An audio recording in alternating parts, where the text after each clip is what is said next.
Welcome to the American Classroom Podcast, where we discuss the role of education in building a civil society. I'm Jared Taylor. I'm here with my co-host, Lindsey Crosland. Good morning. How are you doing today, Lindsey? Doing great. Excited to talk about school choice. Yeah, and we've got Jenny Clark as our special guest today. Looking forward to talking with you, Jenny. Thank you so much. I'm glad to be here. All right, well, let's begin. Well, Jenny, let's just start by our listeners listening a little bit about you. And why don't you tell us about your background and why education? Why education? Such a good question. Well, I am an Arizona native. I was born and raised here. I actually went to public school. I have 5 children, and I just assumed that, my kids would go to public school like I did and had a good experience there. But very early on, I decided that I wanted to try my hand at homeschooling.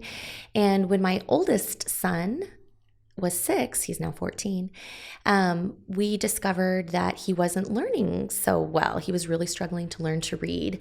And we ended up going through a very long, difficult, lengthy process of getting both of our boys at the time diagnosed with dyslexia.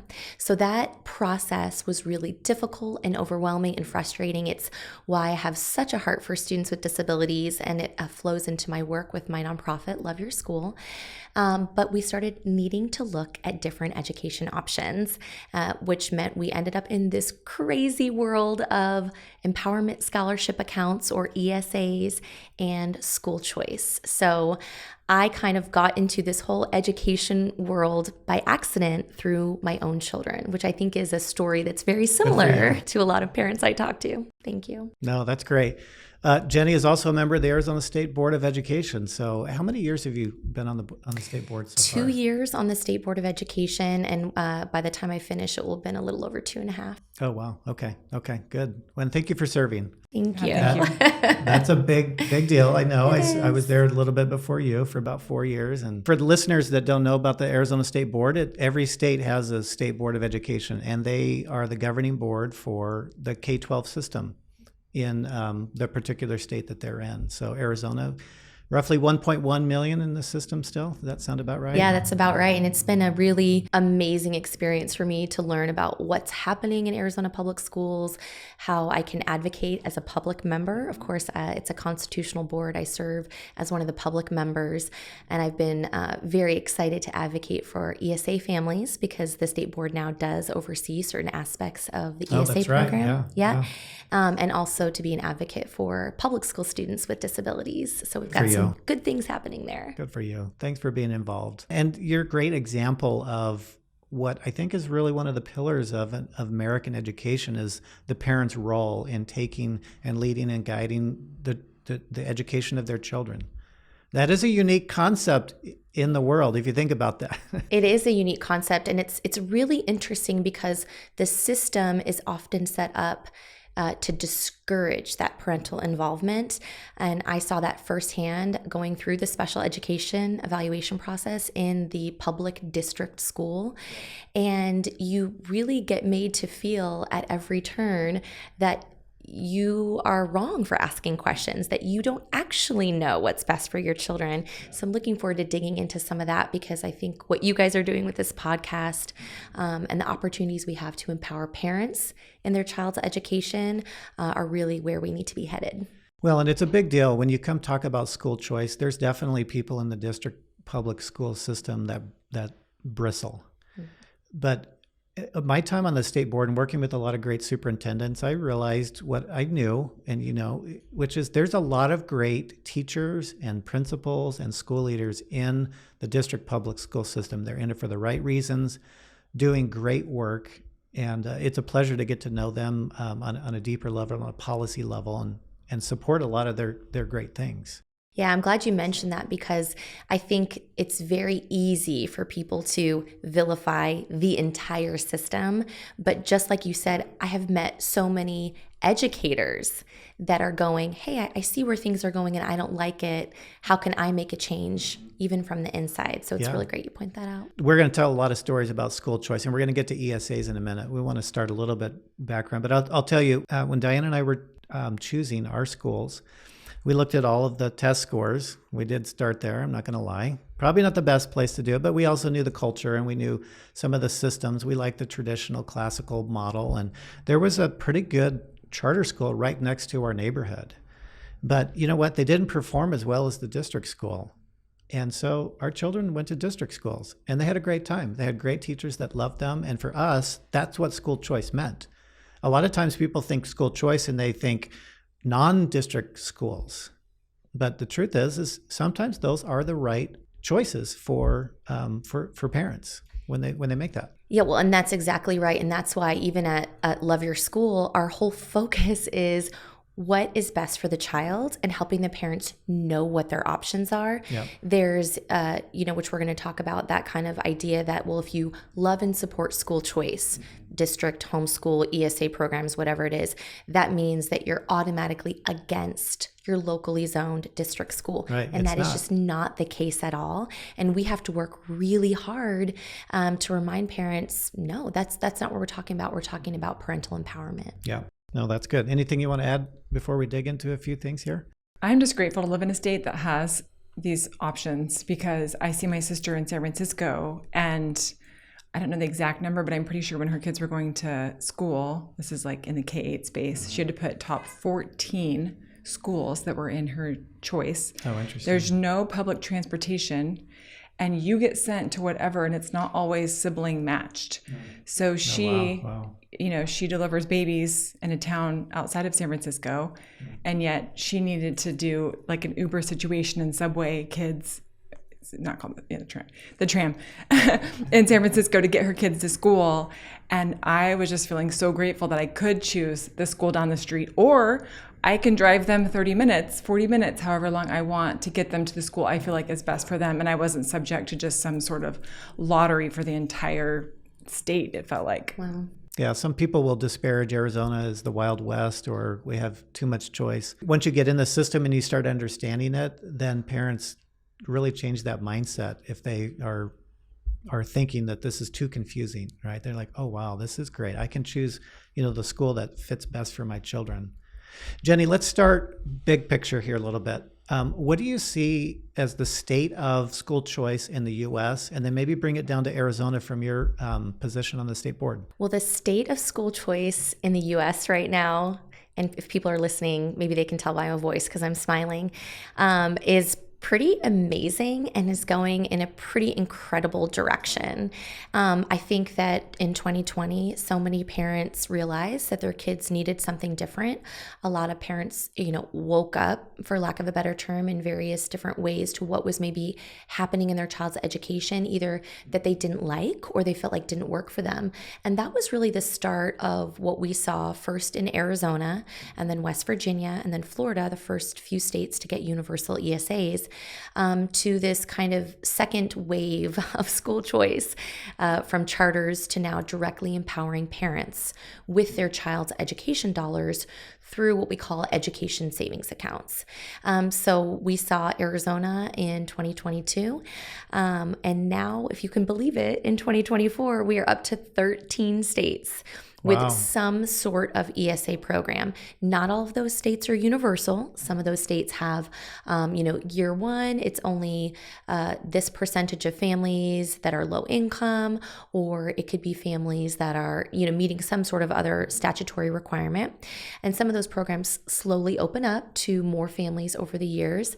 But yeah, we've got a few more states, I think, this year too, that we're going to see pass universal ESA programs. Just this week, we saw Alabama, and that's going to be getting signed. Oh, wow. Wyoming, Georgia, I think a few other states we're going to see this year. Texas, hopefully.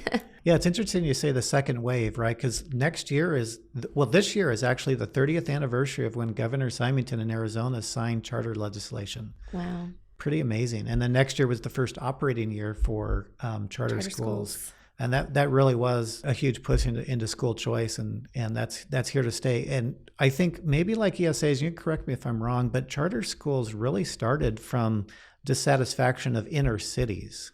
I mean, the old Waiting for Supermans, or in DC and those districts, or trying to rebuild, was it New Orleans? Mm-hmm. Not that it was perfectly clean in every single circumstance. There's some mess, when it comes to freedom. But the return from those investments from those communities typically starts in benefiting the most distressed families and communities.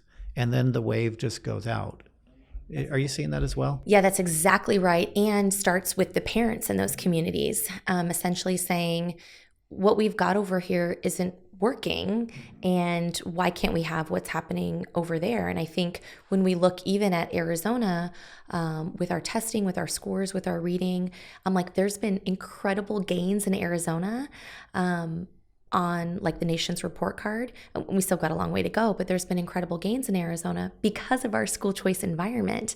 And so I think parents are starting to say, hey, why in Arizona, if I don't like my locally zoned district school, can I open enroll or go to a charter school or take an ESA to a private school or home educate with it, but I can't do that in my state. And so we're seeing parents start to demand in other states that we never thought we would see school choice, that parental empowerment piece, because they just want what's best for their kids. And that's essentially where a lot of the charter school movement started as well. I remember that because I was in high school at the time. Oh, yeah. And we had kids that were going to leave our public district high school to try this new charter thing. It's just crazy how time flies. I have some of the early press releases of my father and this risky school choice, and who knows what's going on. That was the narrative early on. Yep. It was amazing. But it's a free market approach, though, which I know we're going to delve into also. It's like the market wants, parents being the market, they want freedom. They want options. They want choices. And we saw that with the charter school movement, and now we're seeing it with ESAs. Humans want choices. That's right. We're all created equal in the eyes of God, that's for sure, and where our rights come from. But students have different needs. Yeah. And so if you just have one school for the entire town or city, that might not be the best fit for your particular child. And I've seen some districts early on, they bristled and they fought and they sent their lobbyists down to try to kill it. And the other districts, I'll call out Chandler Unified School District, because they said, okay, if choice is the new game, then we're going to go compete and we're going to win. And it's really interesting to hear Dr. Camille Castile. It was a great superintendent, a great school leader there for many, many years, and just retired. And she helped shape that board's attitude of, well, we're going to compete and we're going to win. And what they found in their district is that they had less saturation of charters in their district because they gave parents better choices. And they were one of the first districts in Arizona to really start to diversify their portfolio of high schools. Wow. And specialize in different programs in their elementary schools as well. Well, I think one of the big takeaways is districts are choices. I don't know why they don't think that they're a choice, and they can be the best choice, like Chandler Unified decided to be, whereas other districts decided to just fight about it and complain about it and not do anything, and the parents just kind of drifted away. That's a great example comes to mind about a school district in Arizona, Paradise Valley Unified, and there's some schools that are closing there, and that's the district I went to growing up. It's a district that we live in and border on, and I don't think it's wrong to talk about this. I think that it's important. There's this conversation around, well, it's school choice is actually, the problem with why these, schools are closing. Never mind, the reality is demographics. But the other really interesting thing, when you look at some of these districts that are losing students, where are they losing them to? And in Paradise Valley Unified, thankfully, we do have the numbers. They're losing them to Scottsdale Unified because Scottsdale Unified is competing for those students. And the number of students actually that have gone to Scottsdale Unified is higher than the number of families that have left for an ESA. And so some people might say, well, it's tragic what's happening over there. And I would say it's never tragic when a parent is empowered to make a decision and put their child somewhere that works for them. They're no longer trapped. That's a good thing. Yeah. There's a little game I teach in an economics class, and you take brown bags and you put candy in it, just an assortment of candy, like Halloween kind of candy, right? And you tell everyone, you pair up two people, and then you say, hey, look at your bag and trade with that person the candy you don't like and see if you can get candy you do like. And at the very beginning, before we even do the trading, we score it, and they score like how much did they like their current bag of candy. And then after every round, after you trade, then you score it again, and it gets a little higher. And then you combine 4 and you trade more, and it gets a little higher. And it just shows that power of choice, because at the very end, when everybody's trading with everybody in this big chaos, then they have the maximum Satisfaction. What am I saying? Satisfaction. Thank you. Of it is because they have the most choice. And it's a fundamental principle of nature here that when people have choices, their satisfaction level goes up because they're going to choose the things in the best interest of their family. Well, and it brings up a good kind of principle too about voluntary exchange. People don't make choices. Like you can't be forced into make a choice to do the trade, right? You're saying it benefits me and it benefits you. I want to engage in that trade. And that's what I love so much about the empowerment that comes from the school choice movement, from charters, from private schools, ESAs, tax credit scholarships, is that you're empowering people to make choices that benefit them on both sides. Right. And some people will point to ESAs or charters as people that are, that's where all the districts are losing their populations to. When we built a school in the city of Maricopa, we did a lot of research and we found that there were 5 bus loads of students that were leaving. And do you think they were going to charters? No. Those 5 bus loads were leaving Maricopa Unified School District, which is a city outside of the Phoenix Metro for those listening outside of Arizona. They were going to other district schools. They were not going to charter schools. They were going to in Tempe. Higher performing. Yep.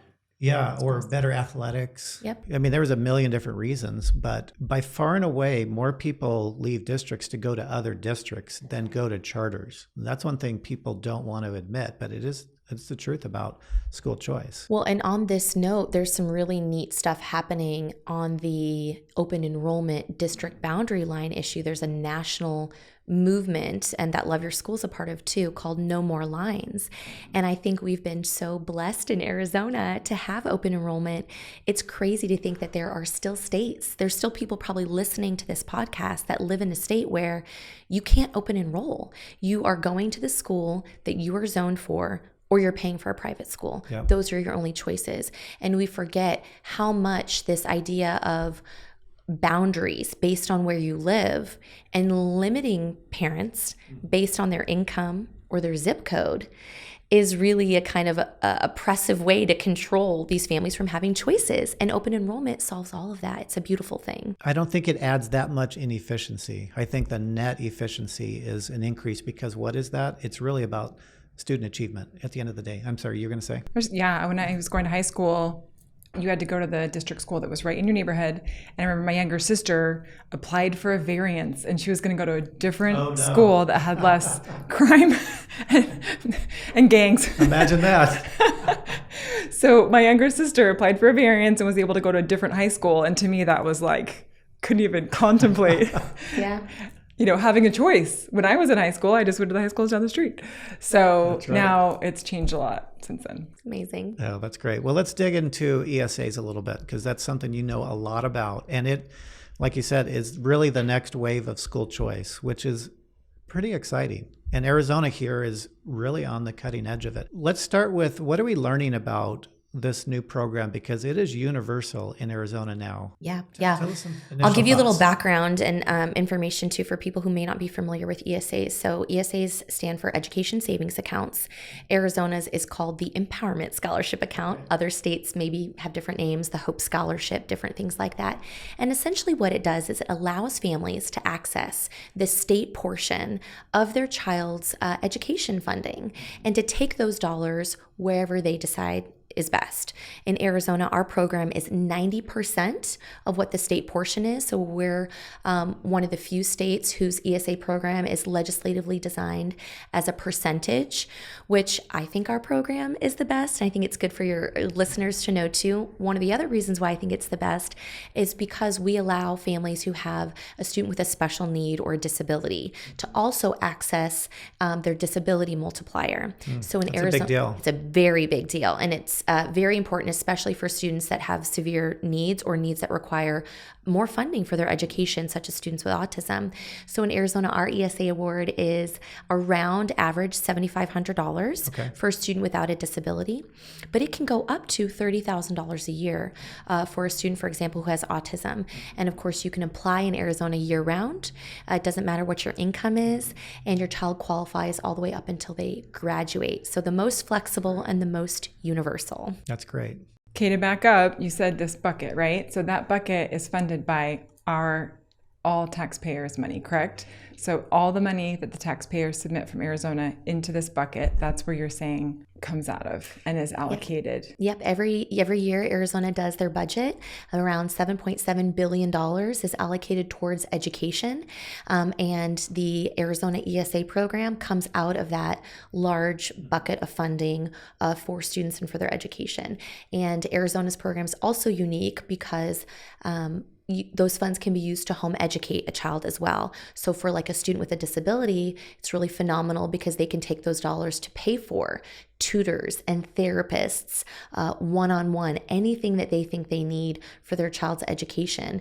And it's actually saving the public school system a lot of burden and responsibility of educating those students who normally had IEPs, who might have had very expensive services that they needed in the public school system. And oftentimes the parents weren't happy with those services. So again, it's a win-win for the public schools and the child. Because when they take one, if I understand correctly, they say, I'm not going to enroll my child in a public school, whether it's district or charter, because we're now going to have that money. And then we're going to do what we think is best with it within the guidelines of the program. And homeschooling. It could be homeschooling, yeah. Could be a private school, yeah. And that's the other thing that's really amazing about the whole supply and demand side of this. So for those who aren't familiar, Arizona's had an ESA program for over 10 years, but the categories of who qualified were limited. It was, you had to be switching out of a D or F rated school. You had to be a military family. You had to have a child with an IEP or a 504 plan from the public school. All these categories. And what we saw was the program was very small. And I qualified, my kids qualified back as a student with a disability. We had maybe 7,000 kids in the program in 2018, 2019. But and it was complicated. It was complicated for those parents to qualify with all the guidelines. But when the program went universal, we went from right before 2022, about 12,000 kids at that point in the program, to now there's over 75,000 families on the ESA. So it just really shows you that this is what parents were waiting for. This is what they wanted. This is what they needed, because our program grew so quickly. You know, you think of a homeschool family, they pay their state taxes, and for decades and decades, they haven't really benefited from it, even though they paid it. And I get the arguments out there of why not, but it's definitely, there are arguments of it's their tax money too. It's exactly right. And when you stop and think about it, they make the same argument. I love to debunk this myth too about wealthy families. They'll say, well, you know, this wealthy family was already paying for their kid to go to private school. So why should that family get access, for example, to an empowerment scholarship? And I always say, well, when we stop paying more money, right now in Arizona, it's around $12,000 a student for the district public school. When we stop paying for wealthy families to go to the public school system, then we can have a conversation, because nobody thinks about the fact that the state is spending money on, quote, wealthy families all the time to go to public school. But with the ESA, the state's actually saving money and the parents are getting what they want. And what we're seeing is not only the demand for ESAs is growing, but the beautiful thing about that is now we're going to get to see the supply increase. So an argument that's used a lot, especially it was used in Texas and other places, to say, well, we don't want these ESA programs. We don't even have schools for these kids. We say, well, the supply will follow the demand. Give these parents the opportunity, and we will start to see people enter into the industry of education through unique options, whether it's a private school, a hybrid school. I have 2 kids right now at a hybrid school. Oh, interesting. They started in January. We're loving it. We'll start to see these new, really innovative options, which is great for families. It's great for kids. It's great for our country. Yeah. And I was just going to say, for those listeners who don't know what an IEP or a 504 is, do you want to explain? Those are just services or categories, like kids in categories who have special needs, who are getting services from their school. Yeah. So it's like a written program. Mm-hmm. I'm not going to explain it. No, I'll share. My child has a 504, so for ADD, she has ADD, and so I am familiar with it. But for our listeners who don't know what this lingo is. Yeah, I love talking about this just really quickly, because most people are unaware of the fact that federal law, it's called federal child fine law, which means that public schools have the responsibility to find and identify students with disabilities, where their disabilities impacting their education. So if you're listening to this and you have children, or you are a grandparent and someone in your sphere, coworker, says, I think my kid has dyslexia, or my kid is struggling with X, Y, and Z. Even if your child is homeschooled, even if your child is enrolled in a private school, no matter what state you are in, you have the legal right to have that child evaluated in the public district school for a disability. If they attend that school, an IEP is written if they attend that school, or potentially a 504 plan, which is just accommodations for that child. If your child's not enrolled in that school, you'll just get a document called an MET, which says, yes, this is a child that has ADHD or dyslexia and it's impacting their education. That's very valuable information for a parent to have, whether you're homeschooling in private school or, of course, enrolled in a district or charter school. Yeah, it's been extremely helpful just to have some accommodations based on my particular child's need. So I have so much appreciation and encourage parents to get an evaluation if they feel like there's something that's missing in their child's education. Don't wait, do it. Jenny, you talked about a myth. Touch on a couple of other myths that we're hearing in this first couple of years of ESAs, because this is really where we need to separate fact from fictions. We need to keep our heads. And the state, I think, is willing to learn. And where there's issues or ways to improve it, I don't think anybody's really opposed to that. Yeah. But I think there's just a lot of noise in the early years. What are let's say two other myths that you're hearing? Perfect. And I'll plug our new website we just launched a couple weeks ago, defendingeducationfreedom.com, because we're starting to specifically address a lot of these myths with Arizona first and then other states by putting articles, reports, and resources on that website. But one of the other big myths, I dealt with it a bunch last night, even on Instagram, is accountability. This kind of vague concept of, well, in the public school system, in a district school, we have real accountability. And what they mean by that is testing. But in the ESA program in Arizona or other states, we really don't have accountability unless these kids are being required to take some sort of state standardized testing. And so I love debunking that myth, because I think we've forgotten where true accountability lies. And true accountability lies with the parent. There's nobody that cares more about how my child is doing academically than me.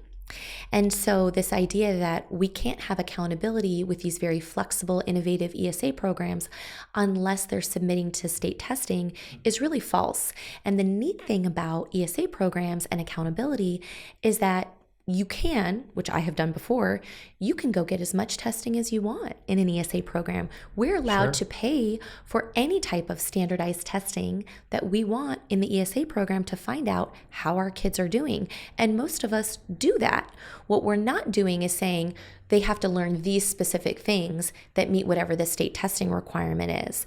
And so I love talking about the accountability piece because I believe we actually have more accountability on the ESA side. And the other thing I like to say is, okay, you do the state testing as a parent, and at the end of third grade, you find out your kid is not reading proficiently at grade level. In fact, based on Arizona law with move on when reading, maybe they're saying your kid's not going to move on because they're not meeting these certain benchmarks. What accountability do you have? Are you going to get money from the school because your child's not reading? Are they going to pay for extra summer programs and tutoring and all?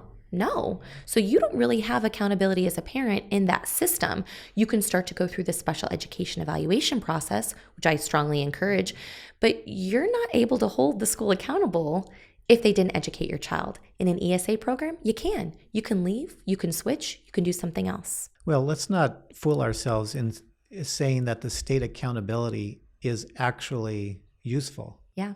Great it's point. not. Great And point. when I was in your seat on the board, I would tell the department, I go, this test is meaningless to the schools because there's really no data that comes back that's helpful to look at it by strand or by. That's right. And so the teachers can't do anything about it. The principals can't do anything about it. Parents get nothing. They get one page that shows effectively cut scores.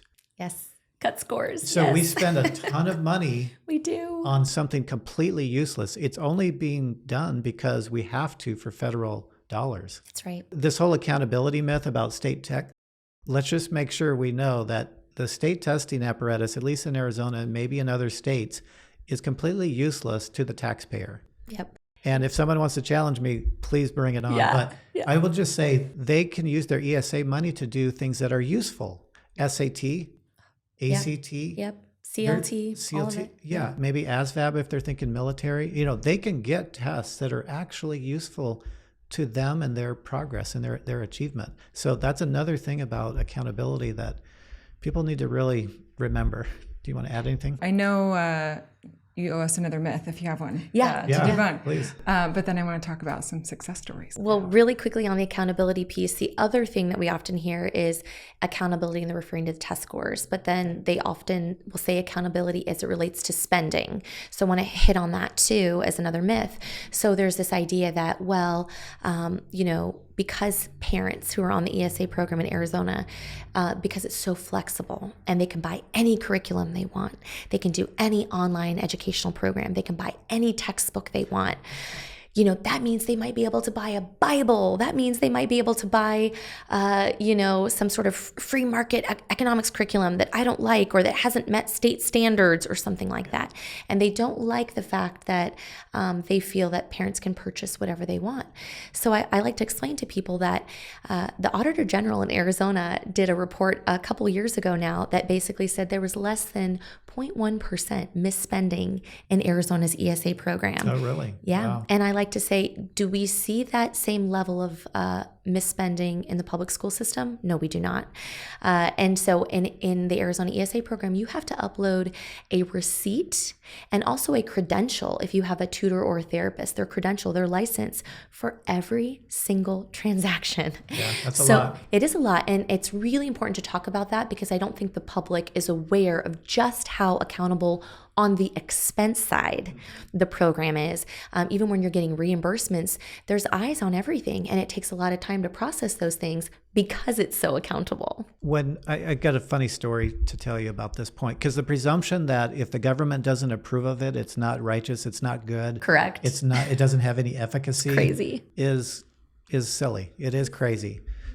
Certainly there's a lot of good time and effort put into some of their recommendations, and we should look at it. I mean, there's I'm not saying disregard it out of hand, but I remember we had a superintendent from the Navajo Nation come in front of us because we were withholding money from him on English second language programs. Okay, Navajo Nation, 100% of their students are English is a second language. Mm-hmm. Navajo is their primary language. Mm-hmm.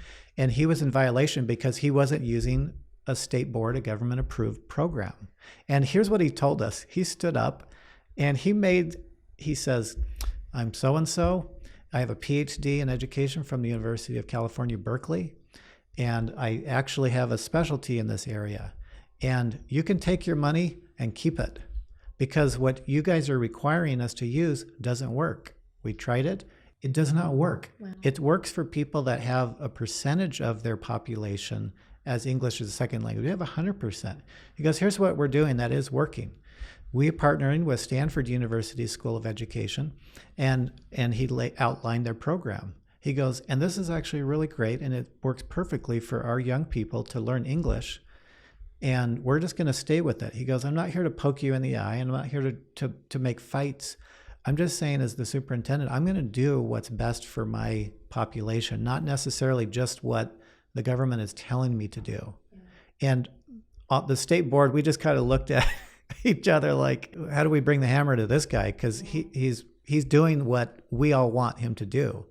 Just because it's not in our board rules or in something. And anyways, we gave him a waiver, which was great. Which is and, should. We wanted to help fund what is working for his population. And so people need to remember that just because it's in writing at some point in time doesn't mean it's the end all. And variation is needed. Well, and we have to think bigger too. I mean, on my way here, I was on the phone with a mom who said, I saw a story on, this local news station in Arizona, and they were highlighting all these things that ESA parents in Arizona are purchasing with their scholarship.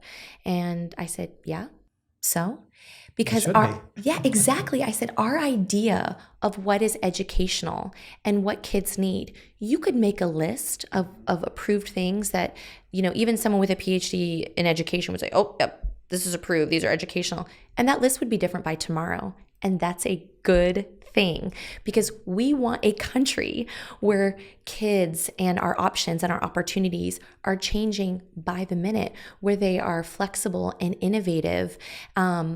And what we think is approved and acceptable can't just be the same old stale stuffy curriculum. Right. And a list from 15 years ago. And a list from, we've got to adapt and we've got to innovate. Quick story too, my son started a couple years ago on an online program that started out of SpaceX. And there was a school there for the people that work there, and they spun out a program for kids who didn't go to school there, and it's called Synthesis. And when it first started, real small kind of startup, and I said to my son, who's neurodiverse, dyslexic, all these things, I think that you might really like this. Let's use our ESA to pay for it.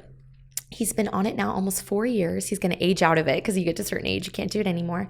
And it's teaching kids all these incredible ways to work in teams, work in groups, critical thinking, challenges, all of this kind of stuff.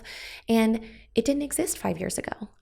And so that's the kind of stuff. And a lot of it is like, how are you going to manage a career in space or other things like that? Well, you need to start teaching these kids when they're 8, not when they're 18. Right. And so these new opportunities that are emerging because of school choice, that's what we're seeing. Yeah, no, that's great. I love the stories.